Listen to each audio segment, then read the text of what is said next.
In today's fast-paced business world, reliable logistics is key to success. That's where PC and FS Logistics come in. With a comprehensive range of services including air, sea and domestic transport, as well as secure warehousing, we've got your supply chain covered. From origin destination, our expert team ensures your goods are handled with care and delivered on time, every time. Welcome to Football Listen Tonight, guys. It's party time one more time, of course. Let's party, guys. Hup, check it out. Hup, here we go. Yep. Hup. For joining us tonight, guys, we've got people from New South Wales, Italy, all over the world. You're watching us right now. Thank you for joining us, guys. It's all party time right now. Here we go. The cup of life, this is the one. Now is the time. Don't ever stop. We should've known, gotta be strong. We should've known, right from the top. And when you feel the heat, the world is at your feet. No one can hold you back if you really want it, guys. I see it in your soul, you want the cup of life. Night the days, here you're gonna get it. We are the people, we are the passion, we are the history. It's our way, the highway tonight, gentlemen. It's Football is Live tonight, everybody. We'd like to talk to you about something very special tonight, right now. I can hear some dogs screaming in the background. Here we go. Thank you for joining us, guys, right now on Football is. We'll be back and welcome right now, Paul Minett, Carlos Bielli, and of course, all the way from Italy, Angelo Pico. Welcome, guys. Oh, gentlemen, it's one of those nights tonight that you really want to talk about some things that are happening. Of course, why does it always happen in New South Wales? In New South Wales, now the thing is, before we start, gentlemen, I have a very important announcement that's dear to your heart, Carlos, very dear to your heart. Red card, no, I'm joking. You get married. I'm going to be your best man. How did you guess that, mate? But honestly, mate, this afternoon, before Kenny Wilson spoke to me from England, and he says, please say this to these guys. It says here, Walking Football, the Forever Ruse, they're called, World Cup Nations Cup in 2025 in Spain, sponsorship auction, online on the supporters of National Soccer League Clubs Australia. They need your help to get to Spain, the Walking Football Ruse, they really are. They need your help, support to get there in Spain. So please get on our site, on the supporters of National Soccer League Clubs site. There's an auction on there, an auction for you guys to buy some stuff which will help them get over to Spain for the Walking Foot. Are you going, Carlos? I'm too young to do that. Oh, that's ridiculous. All the Ruse. Yes, you know them. All the Ruse, which is the 75 plus 11-a-side team that will travel to Japan for the World Cup in September. And, of course, the over-70s World Cup is held every year for obvious reasons. Unbelievable. They're looking for a goalkeeper. You could be a young pup between 65 to 70. Oh, well. And so they're all the Ruse. Keith Pearce is the team manager and coach. You had him on the show before. Yes. He's taken a team of 70 plus, 75 and 80 plus Fantastic. to Japan for the World Cup in September. Absolutely amazing. Which is just around the corner. So they're looking for a goalkeeper between 65 and above to go self-funded, that is. So yes. 3-4 days in Japan, and you come back with a World Cup trophy. Are you looking for a water boy? I'm here, the water boy, mate. Remember the movie The Water Boy? Mate, I'll be the water boy. I'll get you the best water. I'll do the vitamins for you and everything. Well, I might poison you, so I better not come. That's it. That's the thing. Oh, mate, what a night it's been. The glitches are here. But we're on live, guys, right now. Let me say one thing. We're going to welcome now Paul Minett, the Technical Director of Southern Districts in New South Wales. Welcome, Paul. How are you? Now, we're all surviving, mate, like you're surviving, of course. You have part of this Junior Premier League, but there's a bit of a trick happening with you, a bit of some kind of issue. Can you tell us all about it? Oh, look, it's I look after for Southern Districts the AYL program for them. So we've got in our program, we've got about 90 to 100 odd kids in our program from the ages of 13 all the way to 18. So, we're very disappointed in our neck of the woods that the AYL is going, because in southwest Sydney, in the Southern Districts area, we treat this as a development program. Mm-hmm. We have C and B licensed coaches who, are there to develop footballers. They don't worry about money, pay. They're not interested. So with this program going, where all these kids are left in the lurch. And we talk about, Football New South Wales talks about putting them back into grassroots.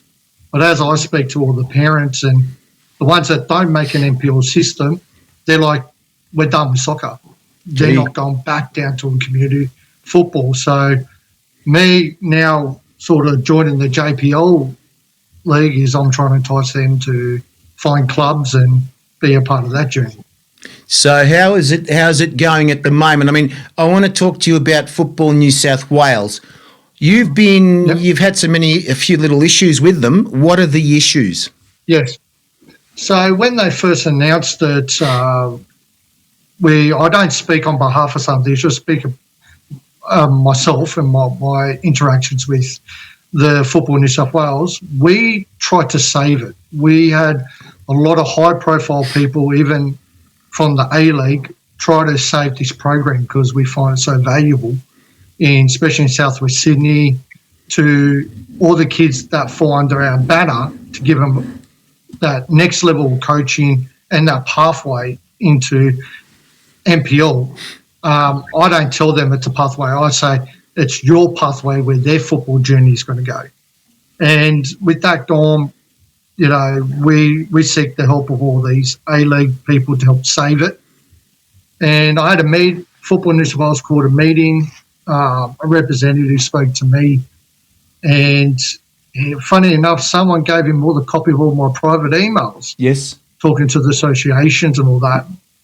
And he was trying to explain that it's going to benefit the kids back into grasslands football and, all that type of stuff. And we just put our point of view across to him. And he said to me that if I keep pushing this function to save it and keep stirring the pot, Football New South Wales will sanction me not to coach in New South Wales. This is what I want to hang up right now to them. This is the card for New South Wales. And I know you guys are listening right now, but let me just say one thing before I bring the boys on. This is the country where we all need help to develop players, develop kids, and if they can't play elsewhere, where are they going to play? Where will they play? So these people, the JPL, with Mel Wilkes coming into the country and sort of like supporting kids, families, and also what I've heard too is that, Paul, of course, they're saying that the prices will be a lot cheaper. It seems to me that they're looking at this as an opposition rather than a help to them to get kids into the game. Carlos, can you say something about this? Well, I'd like to hear from Paul as to the reasons why Football New South Wales chose to disband the AYL from next year, because I read a lot of reports that it wasn't competitive, but I'd like to hear from you, Paul, what were the reasons given by Football New South Wales, and are they valid reasons? Do they have any traction? So I want to hear from you, because I read a lot of conflicting reports about the reasons behind this decision. Yeah, thank you. So I'll step onto the competitive. Yeah, look, there's some teams in the AYL program, some age groups, not clubs, some age groups, where they're more competitive. They'll beat a park soccer club, but then probably they might lose 5-0 every week. So we do get some teams that are not quite competitive where it's a 1-0, 2-0 game. But when we talk about competitiveness, like our club, we've had trial matches against NPL3 teams and we've beaten them. Gee. We've seen other clubs that are the elite of the associations, and there's 3 of them that are some of the best in their program, and they attract some of the best players. They're beating NPL2 clubs. Gee. And so when people say, it's not competitive, probably if you go back about maybe 6 years ago when I first went and coached in the AYL, the teams were very hot and cold a lot, and you'll get beaten quite comfortably. But all the associations have done a fantastic job in developing, retaining players, keep developing they have great coaching programs, and they've put great coaches and TDs in place where now we're attracting some of the best players in the Sydney area. So now they're developing. So when we're going into against playing trial matches and stuff like that, we're very competitive. And like, I'll go back to last year, and I won't mention the club. It was an NPL1 club wanted to play us in a friendly, just one of our age groups, and they only beat us 2-0. Gee, amazing. So, and then you're going... Yeah, Paul, you've frozen up a bit. You there? Oh, boy, we're frozen up. Something's going on here, guys. Yeah, we're back again. Go on, guys. Go on, Paul. So some of the age groups, some clubs might have like a 13s or 14s that might not be as competitive, but over the whole program in the AYL New South Wales, I find we're very competitive, even compared to NPL clubs. We're very competitive. Okay. Let me speak to Angela. Sorry, I just want to bring this is amazing. I mean, Angelo, have you ever heard this before? When somebody's coming to the country, they're against them coming in here to develop kids. The more development that we've got in this country, the better it is. Isn't that right? I mean, they should be helping each other. This is just ridiculous. This is how they're arguing about everything about another entity coming into the country, which is a really big. And Paul, this is a massive company, the JPL. It's massive. It's the biggest company in the world for development, and FIFA are recognising it, so is the FA of England. There you go, Angelo. This is ridiculous. Yeah, look, it does sound ridiculous, but let's in Italy, in other countries of the world, there is either government and private. Okay, I think because this is a private entity, it is a little bit surprising that the federation or the governing bodies are against it, but they are seeing it as a threat because this organisation. Pardon me, but whose dog is that? I'd like to know. It's terrible. It's continuing. It's my neighbour's dog. Sorry. Well, go and chuck a value. Go throw him a value. Yeah. Oh, God. Yeah. No. It's just pretty loud. But anyway, what I was saying is that there are two organisations in every country in terms of football. One is the governing body affiliated with FIFA and all the federations, and the other ones are private. Now, this is a good organisation. I know we spoke with Mel, and I like it. I love the concept and everything. But I think that in Australia, the federation feels threatened by the fact that the price of registration is a lot cheaper, which is probably more reasonable than what we should. And I think the federations know that, because that is one of the things that is a problem in Australia is the actual registration fees. You know, it just costs far too much for a kid to be playing football. And, you know, you can think about and consider parents that they have 3 kids that are playing. I mean, in Italy, I know that we've got friends. I've got a 9-year-old boy, and, you know, the other parents, some of them got 3 kids, you know. So I can fully understand their sort of like, I would think, opposition to this. But having said all of that, it is a free country. Australia is a very democratic country. We all know. And I don't think there should be a problem with an organisation of such to come into the country and to take care of some of the kids that don't get consideration. You know, we all know the problem with some kids getting affiliated and getting sort of selected in academies, and some kids don't get selected in academies. So I think this is an opportunity for a large, you know, right across the country, kids that don't get selected in certain academies, you know, when they have a quota of 30, and then the kid is probably good enough, but he misses out. Look, I don't see a problem, Harry. To answer your question, I think that the federation is pretty harsh. They're very harsh on this. Now, Paul, the threat that you've had from New South Wales, what were they saying? They were saying they were going to deregister you as a TD, or what were they going to do? In today's fast-paced business world, reliable logistics is key to success.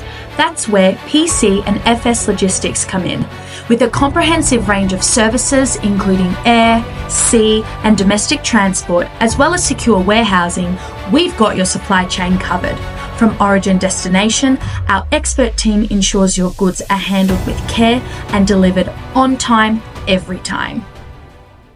The guy just stated that he'll sanction me and put a block that I can't coach in New South Wales again. But the thing is, Carlos, go on.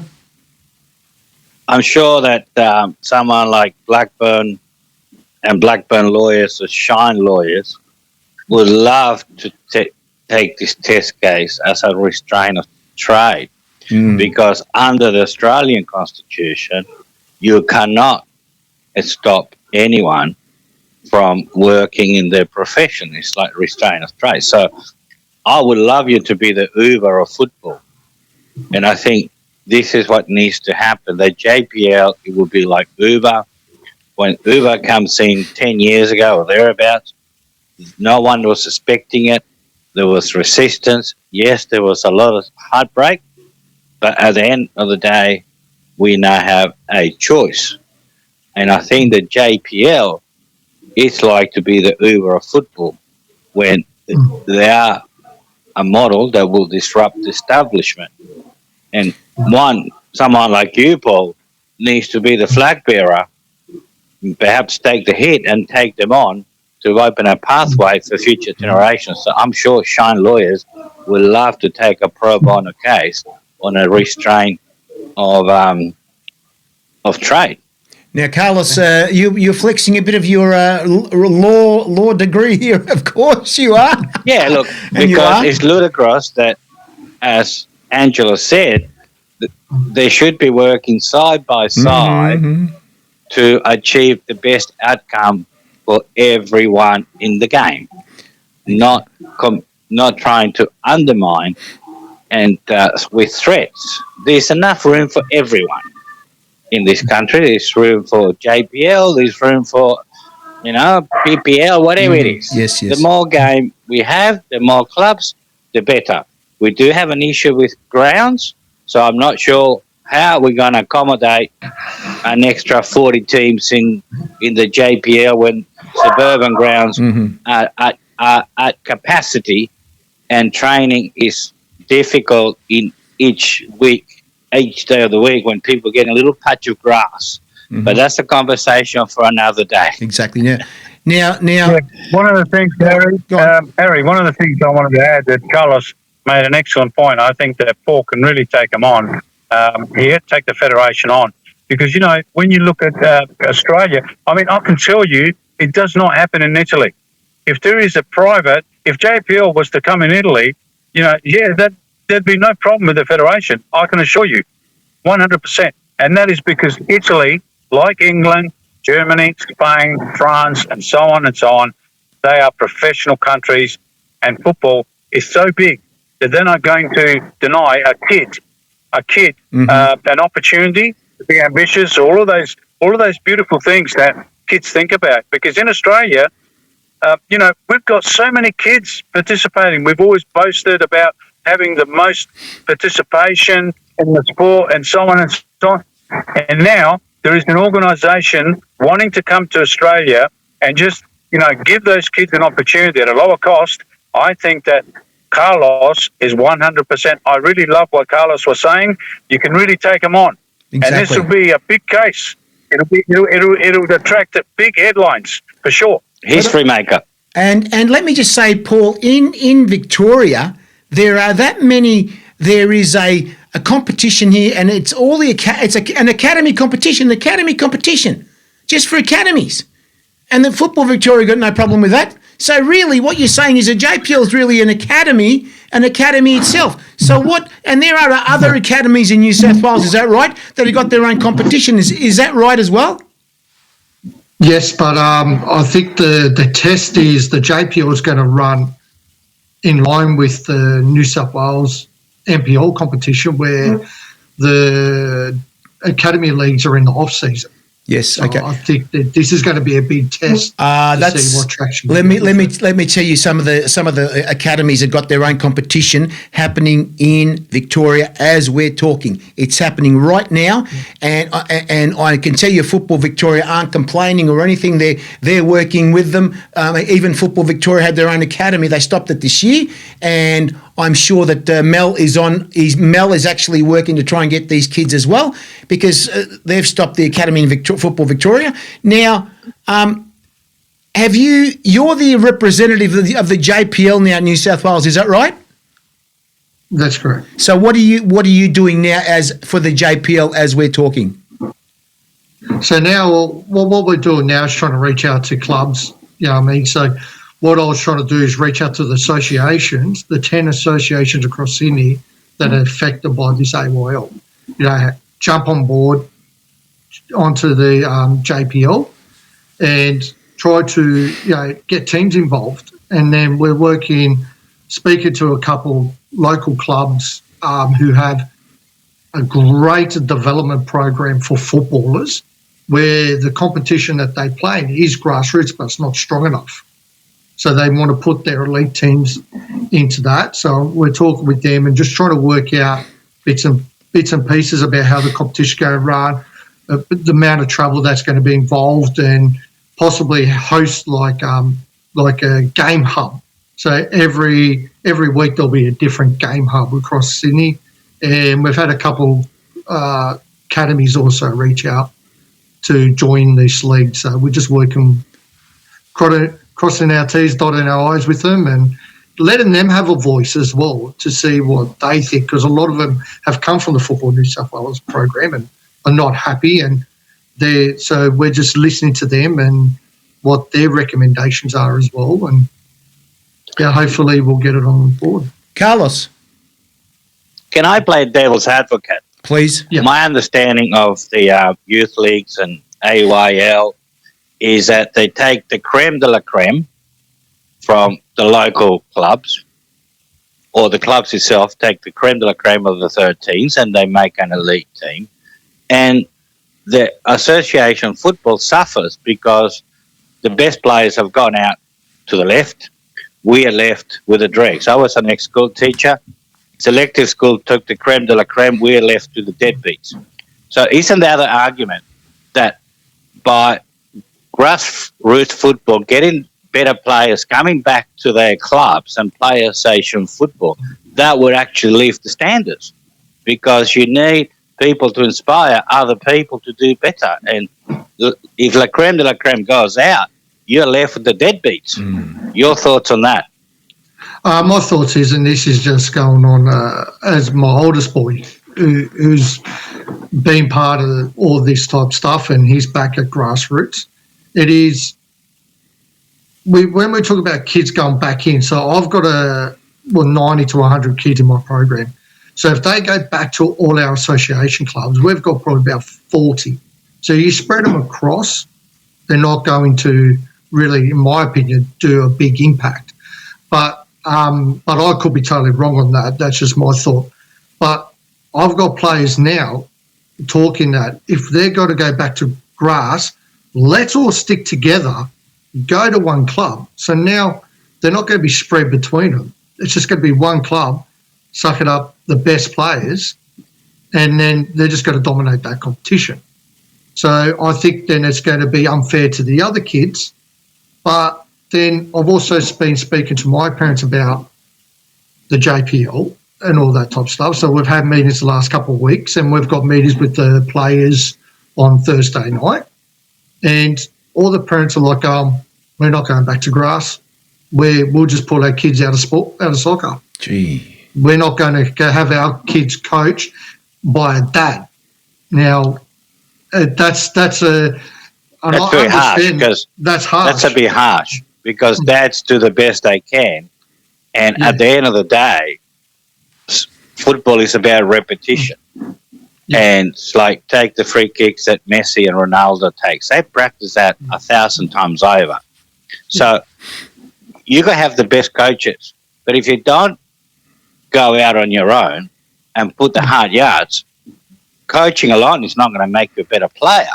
So if you have the foundations right, and you go back to park football, and you get a beautiful dad who's doing his best, that doesn't stop you from developing, because it's up to you to go and kick the ball against the wall and kick it with the left and kick it with the right and control it and head it. So I think being unfair to the dads who are doing a great job with limited resources. Yeah, I agree. They're doing what they can. But like I speak to I do a lot with community clubs because I just love helping out where I can and mentoring their coaches. So a couple of clubs I do coaching programs and check in with their coaches, making sure they're doing the right thing by getting the right information. But those dads can just ring me up any time and go, "Hey, I've got some 1v1 drills. Do you have any more?" You know what I mean? And we share our information. But with one club, they've got 30 teams, one field. So we come back to the field. So those kids now are training one night a week with a dad who's, doing his best. But, I mean, if you take a kid from an AYL level, put him into that scenario, I don't think he's going to continue his development. He's just going to stall. But then we come across the other picture in community football that I do, like I said, I do a lot with. You're going to chuck these kids in. Say like you chuck 5 into a Div 1 team of local grass soccer. The kids are here. And we talk about the gap. I mean, those kids are here. So if the coach coaches to these kids to get them to here, these kids are going to suffer. But then if he coaches to this level, these kids are going to suffer. So it's a very hard situation that is happening, but that's going to be up to if we got a coach and he's got good resources, like maybe an assistant or whatever, they can separate a couple of little sessions. But I'm just looking at from those kids that are at that level, if they do go back down to this, I don't think they're going to develop. Now, there's some great grassroots clubs that have resources. 3-4 fields, they've hired TDs, they've made programs. Those kids will excel in them because they are putting out good kids, but they're just going down to the local club around the corner. They might not have that, and we lose that development. Okay. In my eyes. They need the passion. I mean, if they're going to quit because of that, they don't have the passion and love for football to navigate the humps and the downtime, because every footballer is going to go through difficult times, and they need the mental resilience to navigate the difficult times to succeed. So if they're going to chuck it in my view, and I hate to be harsh, because they haven't got, a level of coaching that we're used to, well, that's only temporary till we steady the ship. It's all about love and passion for the game. But that's a conversation we could talk forever and disagree always. Well, we'll disagree one thing, then agree with another, and until we put together, we're still in limbo. Yeah. We still haven't got an answer. So, I mean, these community clubs, they are doing the best that they can. But I just think we're losing a pathway. And when I mention pathway, when I took over, this is my second year as looking after the AYL for Southern Districts. I came in and said, I'm designing all my sessions on development. I don't care if any of my teams win. If my players are getting better, I'm doing my job. And I put coaches around me who believe in the same theory. So we've become very successful in our program compared to where it was. And we have, like last year, 54 of our players out of 84 went to an NPL club. So I'm doing my job. So if you've got programs that are in New South Wales that are producing that, I think that's a big – we're leaving a big hole in the system when clubs are doing that. And we talk about clubs, in NPL you've got this club and that club and all that type of stuff. In the AYL, the other AYL club, they ring us for help and resources. We're a big community. Like if we see kids on the opposition on the weekend, like we played a game against a really great association in Blacktown on the weekend. One of their kids was doing something, and I just, as he stopped, I just pulled him aside at half time. I go, mate, when you get out there, mate, you got to scare more, take your touch forward because you'll beat our player. I said, he's always too late coming at you. So the coaches and the TDs, educate not just our clubs. We try to educate the other players on the opposition as well. And so this is just this community that we've developed in the last few years is now gone. Gee. Angela? So, in today's fast-paced business world, reliable logistics is key to success. That's where PC and FS Logistics come in. With a comprehensive range of services including air, sea and domestic transport, as well as secure warehousing, we've got your supply chain covered. From origin destination, our expert team ensures your goods are handled with care and delivered on time, every time. Yeah, look, I think, Carlos... Angela's freezing up. He's frozen up for a sec. We'll just talk while we're getting... Listen, this is when you're on the other side of the world. Angela, you there? Go on. You froze up. Go on. Yeah, I'm here. Better now? Yes. I know. Yeah. I was just going to say, it takes a long time to build and create a culture. And Paul's talking about a culture, and then he says it's disappeared. It's gone. Oh. And I think that there's a lot of effort going in, with group. He's making group with coaches, mentor, and, trying to have a direction, with the technical directors. But the only thing, this type of thing needs support, financial support. It needs to have a program. And we spoke about the AIS, where all the states Institute of Sport were connected to this organisation. And then we saw that flourish. Kids coming through. And, of course, I'm sure Paul's identified some of the kids, like you mentioned, out of 84, 54 playing NPL. But, there's definitely some sort of program that identifies those coaches and the talent. And it's just a shame that a culture takes years to build, but then it takes 5 minutes to break. Yeah.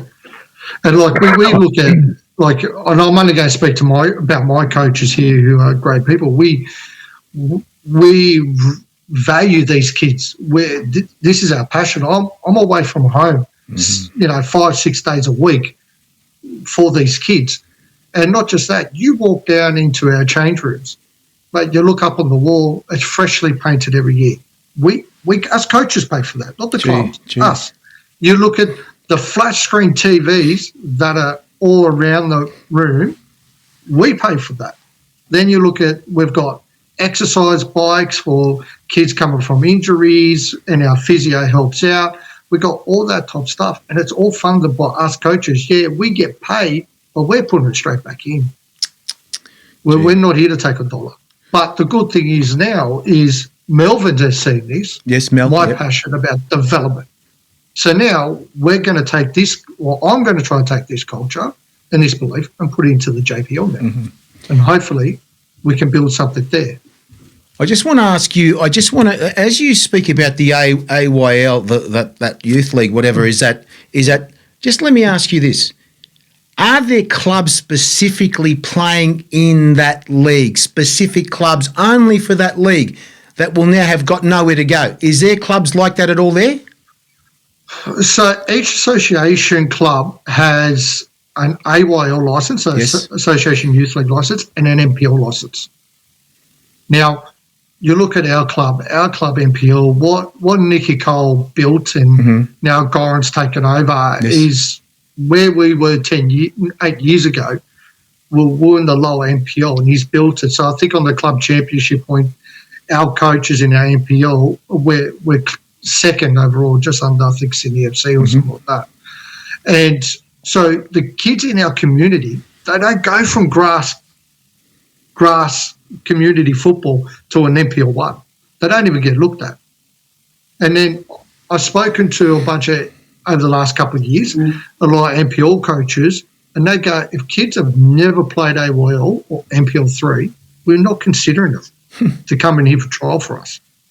So we've told Football New South Wales and said, you got to sort that out because there's no pathway then.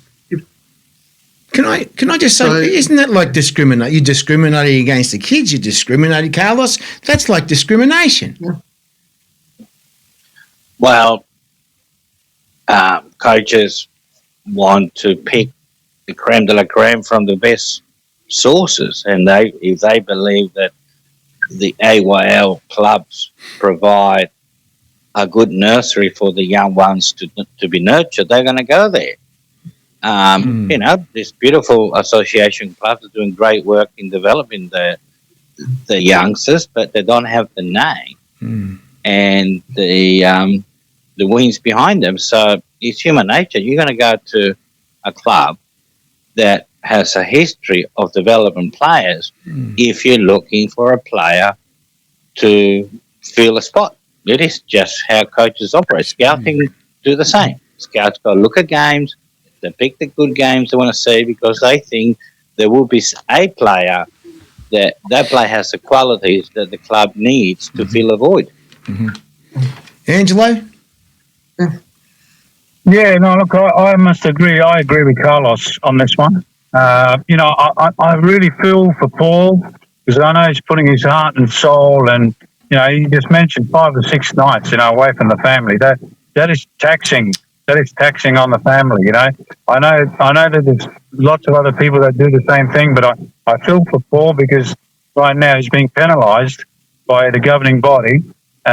You know, but trying to create opportunities for the many, many hundreds of thousands of kids that, you know, don't have them. You know, and they just missed out on academies and missed out on youth. And, you know, Australia deserves another organisation that can take another slice of the market of those kids that want to be footballers, professional footballers. As Carlos said, you know, you need the passion. We've got lots of passionate kids in Australia, you know, that could drown in the passion. You know, they want to be professional footballers. And here's an opportunity, you know, to develop those kids and to develop more kids at a higher level. Australia needs it. Australia is a growing country. It's developing, you know, it's fallen a little bit behind the MLS. And in terms of developing kids, I think this is a wonderful opportunity. It's just a little sad that the governing body is looking down on it and, you know, like really against it. That's the only way to say it. They're totally against it. And, you know, Paul's got a case, though. We mentioned before, Carlos mentioned it. He said it so well. Paul, you got the opportunity. I think this is really a flag bearer, as Carlos said.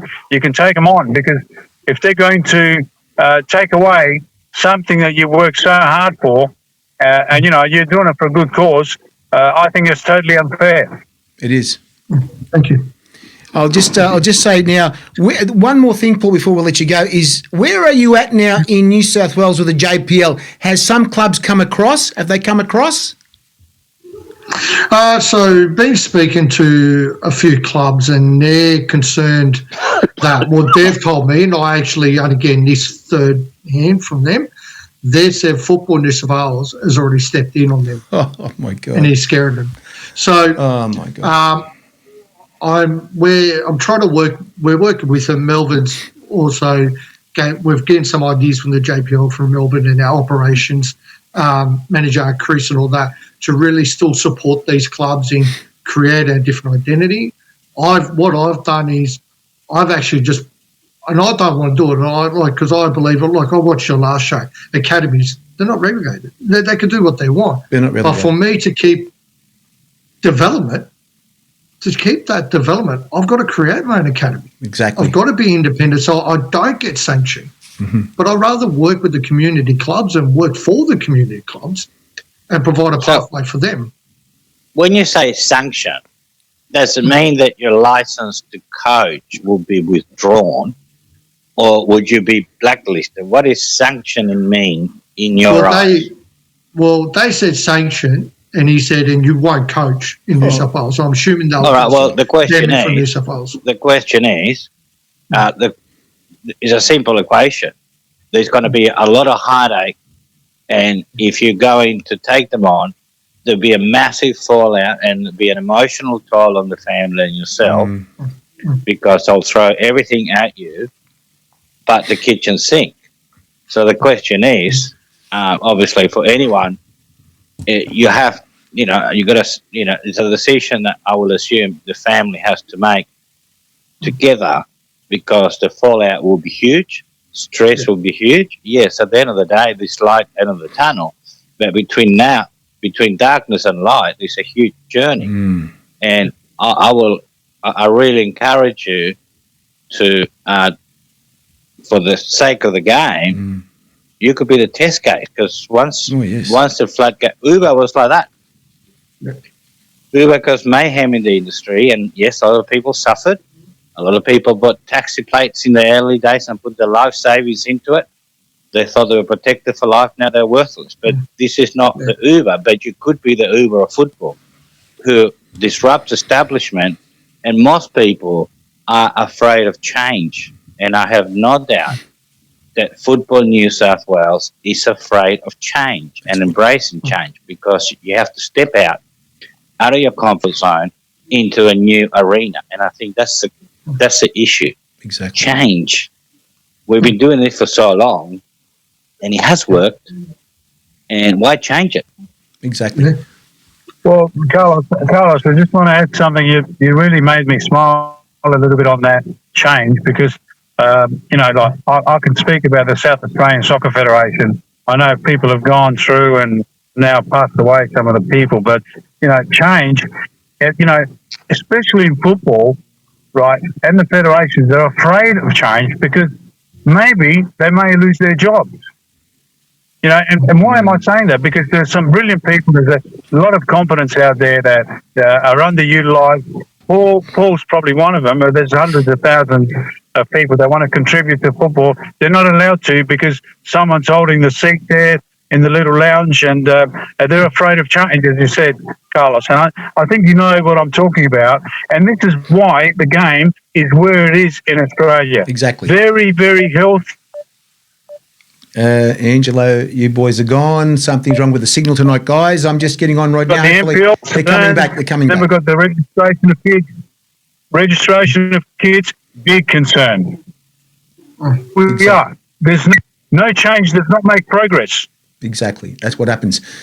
So, Paul, we're going to watch you very closely in the next few months. Please contact us and let me know what's going on. We'll speak to Melvin as well at the same time. So he's going to be talking to us about a few things as well. So, mate, thank you for coming in tonight and giving everybody a little glimpse of what's going on.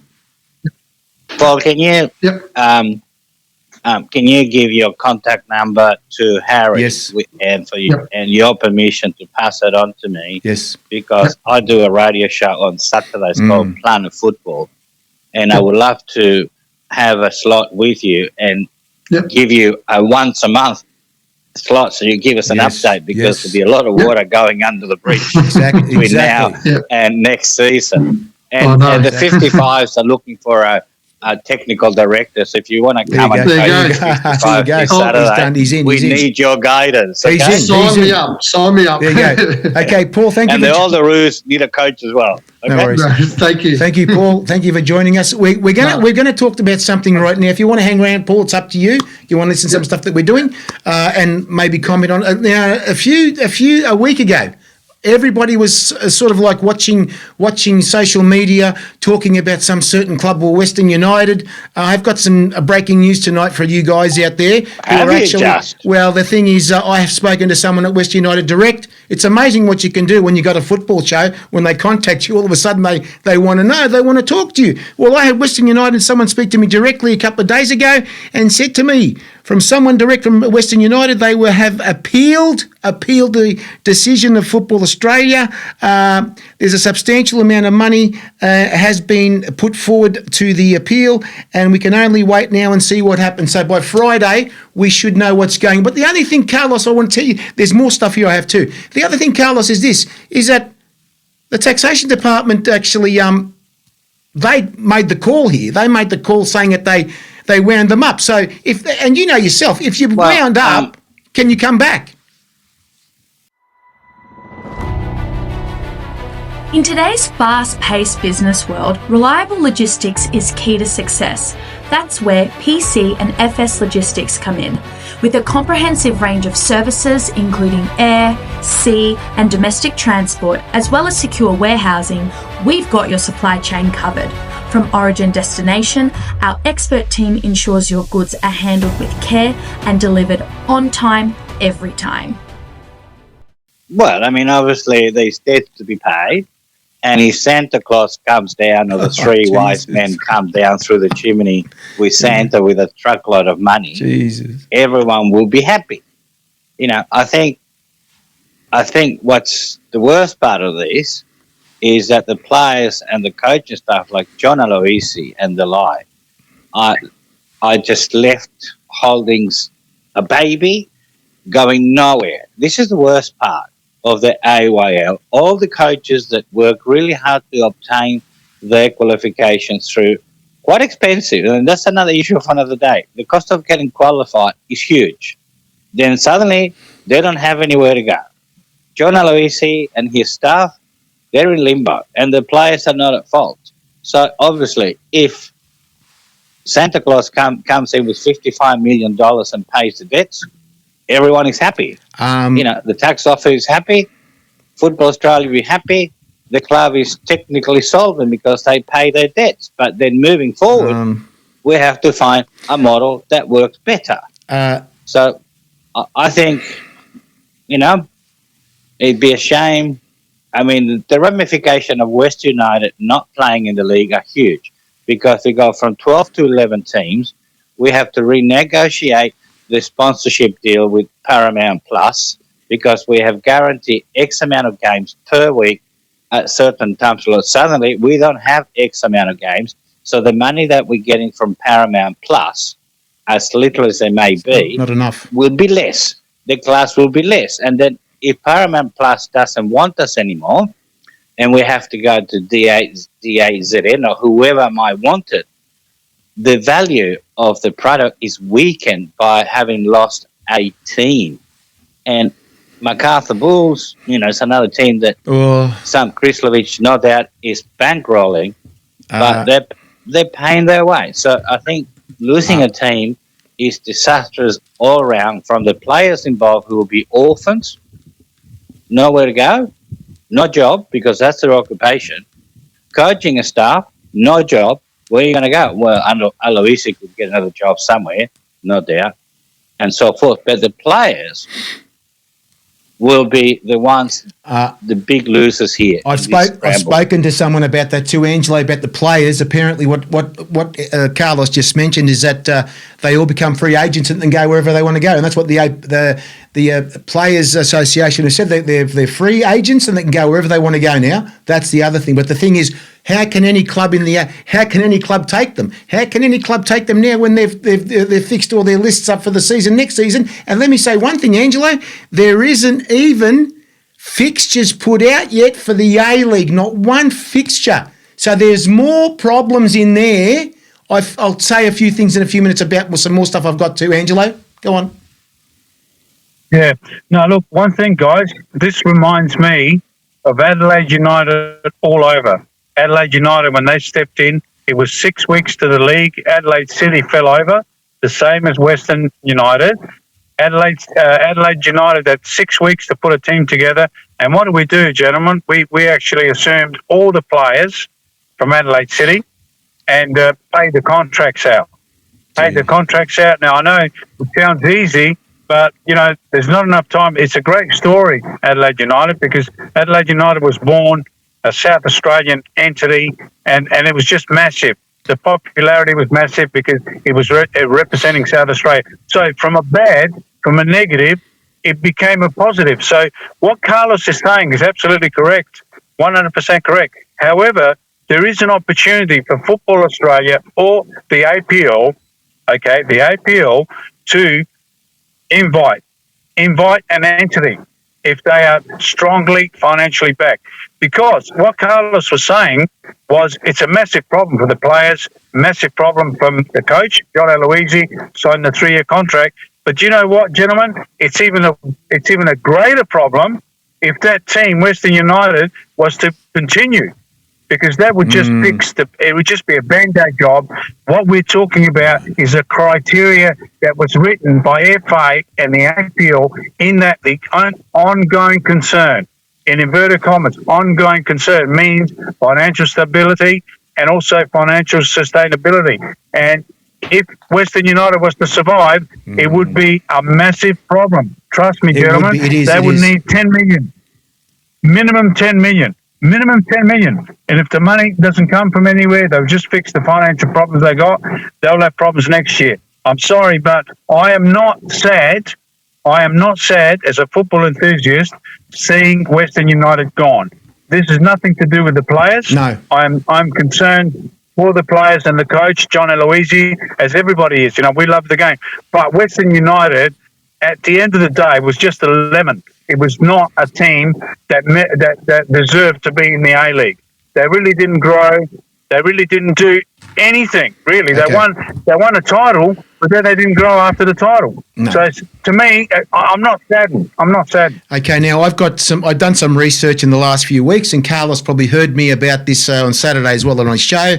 This is the beginning of what Western United did.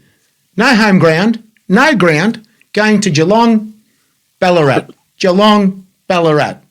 Every week for the 2 years they were there, Geelong, Ballarat. No ground, no nothing. And also what I did say, what I did say in Carlos's show is that every sporting event in Melbourne is central to Melbourne. You do not have clubs going that far out of Melbourne to this I don't know where they're going, to some, I can't say it, but some of the people have given the names, they're given some really bad names about this area. And so what's happened is, if you look at the sports in Melbourne, where do they play? AFL played Etihad Stadium, or whatever it is, Marvel Stadium, the MCG AFL. Rugby League played directly at Amy Park. The two A-League clubs, their home ground, Amy Park. The basketball, directly opposite Amy Park. The netball, directly opposite Amy Park. Everything, and also the rugby union is played at Amy Park as well. So everything, Angelo, everything is directly central to Melbourne sports. Why? And I'll tell you one solution. If they were smart at the beginning, what they should have done was go just outside of the West, and call themselves Western Melbourne United. And that way, if they were also central, and I can remember South Melbourne, they made a bid to get into Lakeside Oval, and Carlos knows this, Lakeside Oval, okay, it's South Melbourne's home, I understand. They put their foot down, no, we don't want them there, sorry, and that's whatever that problem is. If they had somewhere like Lakeside Oval, let me say one thing about this. They would have had supporters on every part of Victoria, every part of Melbourne. They would have come to the city to watch these guys. But no, you had to go to Ballarat. You had to go to Geelong. You had to travel backwards and forwards. You cannot get a, Carl, honestly, Angelo, that's what's been happening. Yeah, Melbourne. No, Harry, there's another thing I wanted to add. Harry, you just said a couple of things that sparked, ideas. Like, for example, there's South Melbourne that wanted to come in, there's Heidelberg, the Preston, right, that have got a big following. Why didn't the governing body intervene knowing the financial situation? And then the other thing is, why didn't Western United approach, let's say, South Melbourne? I know it sounds easy, but you could have formed a great, bigger club. There's a lot of positives in merging with another association, another club. Can you imagine, gentlemen, if they merged with South Melbourne? Or merged with Western Macedonia. Angelo, that was on the cards. They did not want to merge with South Melbourne, their own entity. That's what they've been for many years. They've had other offers to join other clubs. No, nothing. But let me say, everything in Melbourne is central. Every sporting event is central. If they'd had stuck to themselves in Melbourne, directly, they would have had supporters from every part, north, west, east, west. They would have had a lot of supporters as well if they'd had stuck central. That's what's happening. That's what was wrong. Yeah, Melbourne. Harry, but why? Sorry, Carlos, he's got me going now. Why is it that the Federation or the APL, the governing bodies, why did they allow them to play in those areas? Gentlemen, that is a disaster. I mean, what you're saying, Gary, is absolutely correct. It's common sense. But why did the governing body allow them to do that? That is absolutely disastrous. Hang on, because I'll tell you why, Angela, and I'll tell everyone out there. They originally said they were going to build a 25,000 seat stadium out there. That is the point. Ready. Exactly. They were shovel ready. That was on their bid. They're going to build a 25,000. Hang on for a sec. Anybody can say which community's out there in that area at Truganine or whatever it is, okay? Whatever it is. Let me say one thing. They will not support the game out there. At the beginning, they said, there's a lot of Islander people, Indian people. They will not support the game there. They cannot support the game out there. It is in the middle of nowhere. And people, even NPL clubs who've spoken to me, who've gone out there, hang on for a sec, this is serious, right? Because I've gone to the games there and I'm looking around at the ground. I see cows on the other side. I see bulls. I see animals here. What's going on here, mate? We should call them Western United Farmers, mate, as far as I'm concerned. I mean... Exactly. Marconi Oval. Western United Farmers. Western United Farmers. Harry, Marconi Oval, at the very beginning, 79, was surrounded by farms. Oh, well. You know? And then the urban development came along. But Marconi was no different to, back in 79 when Marconi first started with a very small club premises and a ground that it was known as the Wembley of football because of the amazing surface. There was farms around it. Yeah, I remember. But honestly, Carlos, I've been out there. I've seen out there. I don't understand. Where is the stadium that they promised that the city council were going to help them? Why haven't the city council opened up their mouths, opened up their pockets and done something to help this club when it could have been part of their community? That's the big problem here. The council promised this and promised that, and what happened, Carlos and Angela? Nothing. They've done nothing to help that club. Nothing. I mean, that is the main criteria that hasn't been complied with. So therefore, if you don't, like in any other job, you have key performance indicators, and if you don't meet them, you'll get a warning, and then you're sent packing. But I agree with Angela. This is a chance for some of the more well-supported clubs in Melbourne who have a history in the old NSL, to put the difference aside, show leadership, and have an opportunity to be in the National League where they should be. But there is a lot of tribalism within these clubs. They're very proud that they want to lose their identity, and if we merge with Western United, we're gonna lose their identity. We're gonna lose our Greekness or the Macedonian flavour, the Croatian flavour. Well, if you want to be at the highest, this is an opportunity to join the league without losing your identity. And next week, I want to talk about the despicable behaviour of Sydney United fans against Sydney FC. Here we go again. Both fans were despicable in their behaviour. I was there. I thought it was going to end in a riot, but we'll talk about next week. Unfortunately, I have my doubts that FA will do anything against these two clubs, and they were going to be hit with a wet lettuce. I'm going to, and I'll tell you what, I want to see the reaction of football, the state government, and of course, were they doing that sort of? You understand that? Were they doing that thing, Carlos? Were they putting their hands up again? No. Look, okay. What? Look, I'm mindful of the time. So there was a great crowd, around 6,000 on a beautiful Sunday afternoon. That. We had a bit of rain, a bit of sunshine, but that's been Sydney weather for the last 3 weeks. The Sydney FC Cove people, they were behind the goals on the hills. About 200 of them had come in. And then the SUS group, which is the Sydney United Supporter Group, were congregated about 500 of them at the halfway mark. Just at the halfway mark as you come into the stadium. So about 10 to 3, they start throwing toilet paper onto the ground, and the stewards collect it and they throw more, and that was getting a bit silly, but And then the most concerning, then the flares. I mean, I get body search with a metal detector. What? Said to but you got the young security guy, I wonder how many flares will be chucked today. And then the flare starts coming onto the ground, from where they are, onto the ground. There was no sand bucket, so totally unprepared for the throwing of flares. Because normally you have a sand bucket and you put it in the bucket, and you extinguish it. So they started throwing onto the ground. Gee. About 10-3. And then across from the halfway line, across to the Sydney FC supporter. And the Sydney FC supporter throwing it back because they were picking it up. And then you have glass bottles being thrown. So Sydney supporters were obviously, there was chanting going on, provocative chanting, no doubt. Sydney FC supporters, the pack mentality. And I said to my friend, this is not going to end well. They calmed down, but till about, there were flares thrown at people and glass bottles. No one got hurt with the flares.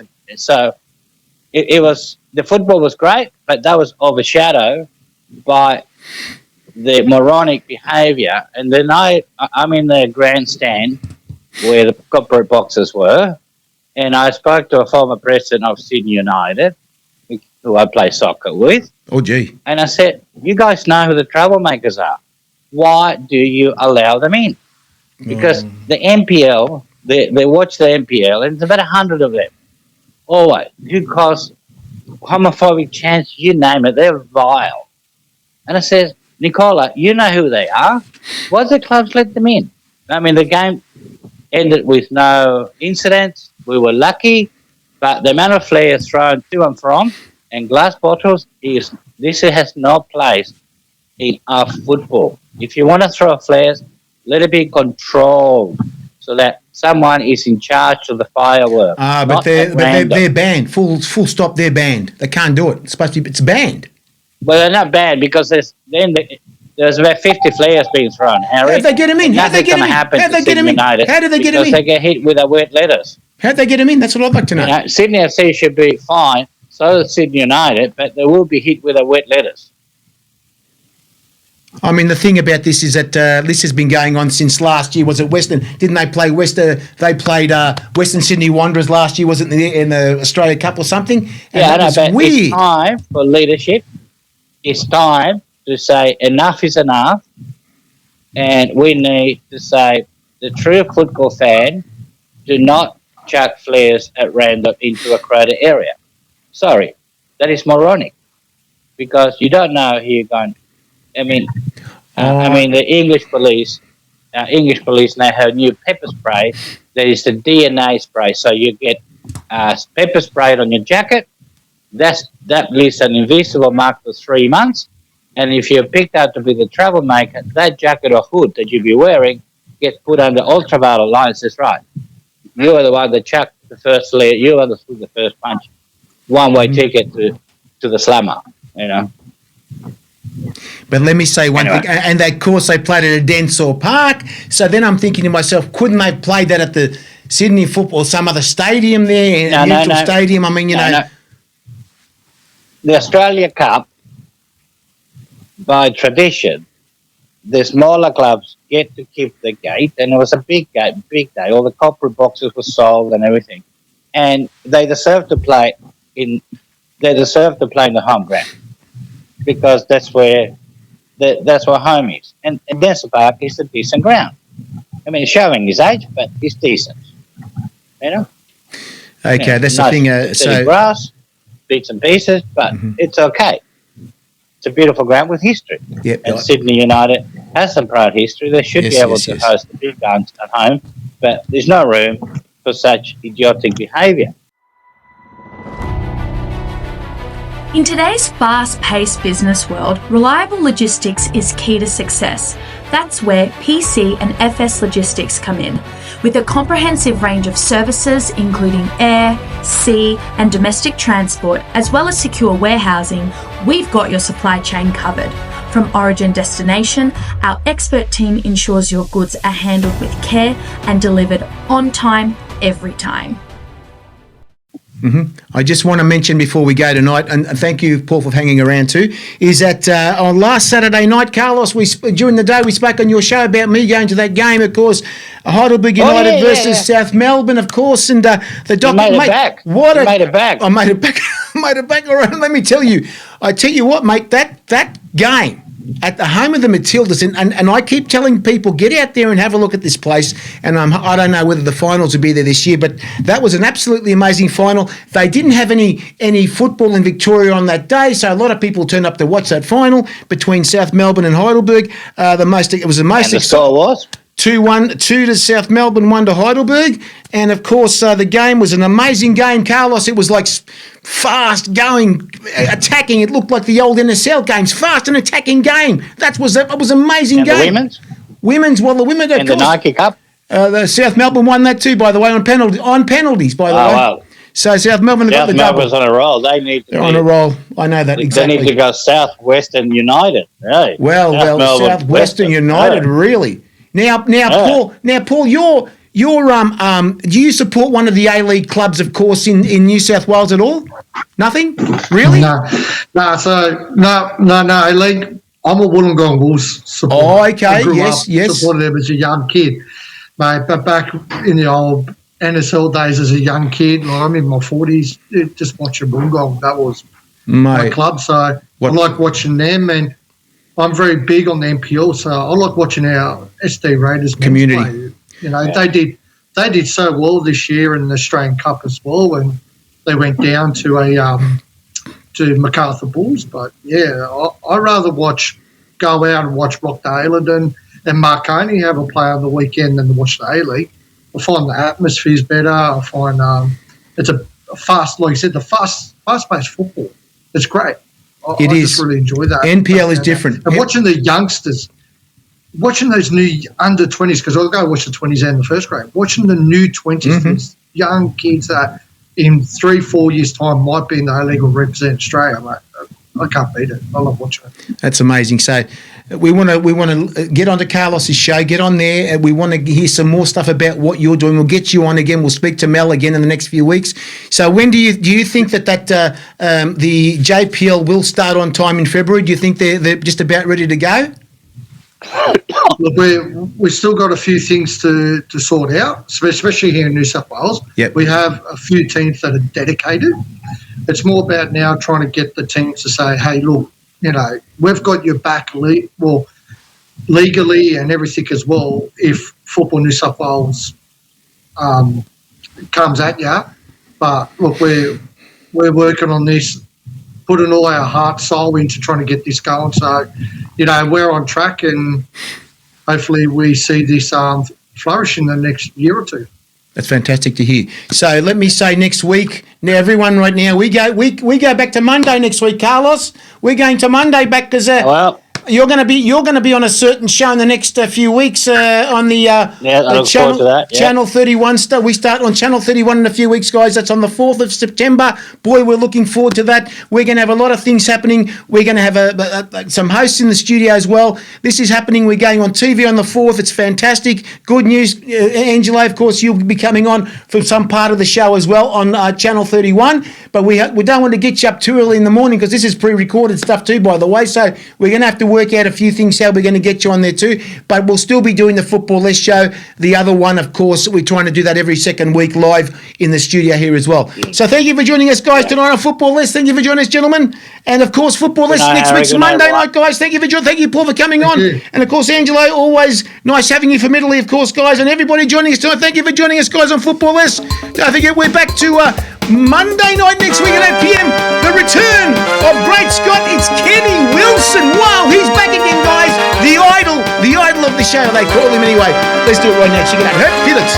Thank you for joining us, guys, tonight on Football Less. It was live around the world tonight, live. Check it out. Pivots. Olympic, as you can see, boys. Olympic. Of course, the Australian Championship coming up soon. Here we go. Hey! The cup of life. This is the one. Now is the time. Don't ever stop. We should've known. Gotta be strong.